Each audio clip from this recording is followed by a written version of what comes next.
So, tipster of the month, Mike. We end the end of the month of May. We're coming into June, so we always run the numbers and see who killed it. Must have just missed me, eh?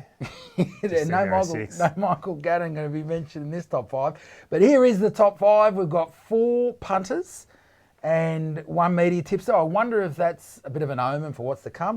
We don't know. But certainly 4 tipsters, and here they are right at the top there. Peter McCormack, WA Rails bookie. There's a guy I want to follow. Yeah. Mate, that's the first time I've seen him, but I will be chiming in. Yeah, look. That's outstanding. Really interesting. Actually, had a great chat with Peter.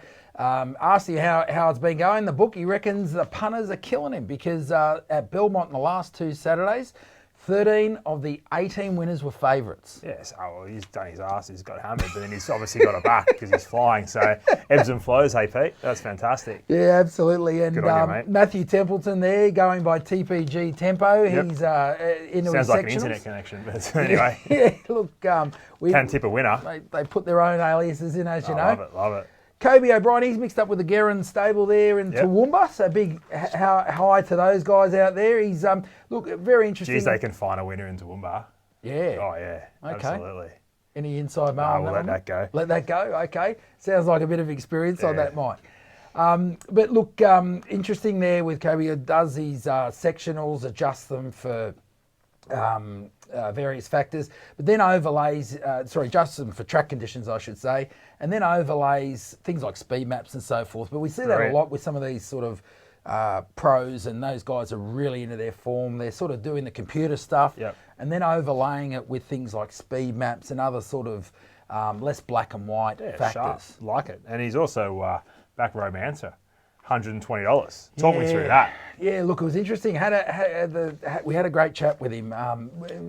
He got some inside mail from trainers that down the straight, so your 1200, your 6 furlongs down there at Flemington, a good sort of indicator is a horse that can handle sort of up to about 1,500 metres. Yeah. And as it turns out, it was the only runner in the race that had form over the 1,500, and on that, and obviously some of the other stats held up. Yeah. He's gone for the 100 plus, not a Hail Mary at all, gets up and just part of the stats. How you going? Good on him. Up you go. So there's some inside information. We got there Terry G. Yeah, Terry focuses on North Queensland. Do you want to have a crack at that surname? No.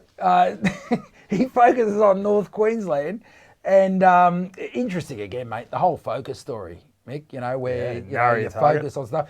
In particular, really has a good understanding of the patterns for various trainers. Yep. And with that, very good at finding their peak. So finds the horse's peaks. He's another bloke I'll be following. So I like that. You've got to love that local information. And look, the old pro symbols next to his name. Same with Kobe, same with Peter. Brilliant. Great stories behind these guys. If you want to follow these guys, type their names into the search bar at thegreattipoff.com. You just do Terry G, it'll pop up for you. Yeah, that's right. You don't have Who else we got there? Davo. We got Davo there, Brad Davidson. And look, as you know, Davo puts his staking plan out there. We're looking at even stake here, but you can see his staking plan profit if you go to actual stake. Man of the people, Davo. Yeah, look, he's out there. He loves his social media. He's on social media.